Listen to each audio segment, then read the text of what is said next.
Nabi Muhammad ﷺ was sitting in his home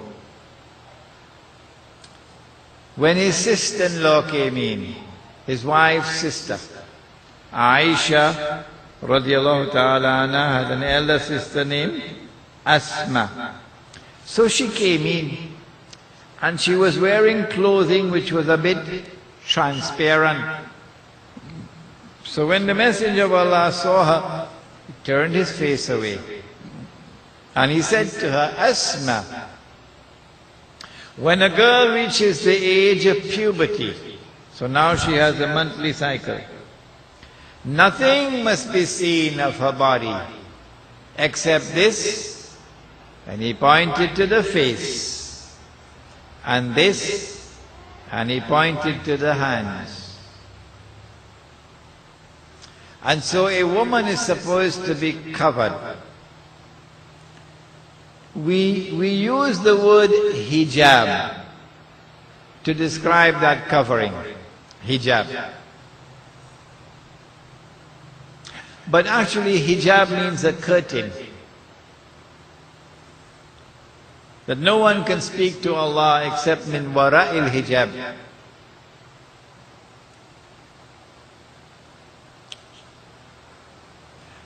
When our mothers were alive and our grandmothers were alive, we never saw a Muslim woman on the street bareheaded. You ever saw your mother bareheaded? Or your grandma? Nani Ammi? No. They used to wear something called orni, but at least they were covered. Already? Why are our Muslim women today? Illa masha'Allah. The woman in hijab is the exception. The majority of our Muslim women today have abandoned hijab and have followed the Jews and Christians down into the lizard hole. She gone to work in the bank and she's dressed like all the others in the bank. You wouldn't know she's a Muslim woman.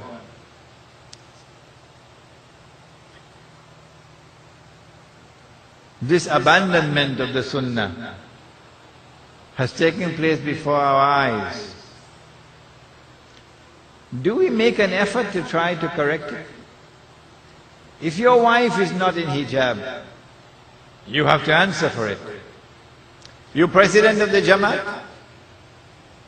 You're the president of the Islamic Association? And your wife going to work in bareheaded? Is this a joke? And your daughter going to school bareheaded? And she's a big girl? Is this a joke? What about the rest of the community? When you see Muslim women bareheaded on the streets, what about the rest of the Muslim community? Listen to the Prophet ﷺ and tell me whether we are following the Sunnah or not. He said, Man ra'a munkaran falyughayyirhu biyadihi. He said, if you see something which is wrong, which is evil, change it with your hand. فَإِن لَمْ يَسْتَطِعْ فَبِلِسَانِهِ. If you can't change it with your hand, he said, change it with your tongue. وَإِن لَمْ يَسْتَطِعْ فَبِقَلْبِهِ. If you can't change it with your tongue, at least change it with your heart. What are we doing? Are we attempting to change it with our hands? Well, if not, are we speaking out against it? And if we're not speaking out against it, are we detesting it in our hearts? And if we are not even detesting it in our heart, and he said that is the weakest form of faith. That is the weakest one of all, to detest it in your heart. The overwhelming majority of the women of our community have abandoned hijab. We're not attempting to change it with the hand. We're not attempting to change it with the tongue. We're not even detesting it in the heart. Would you not agree that nothing now remains of Islam but the name?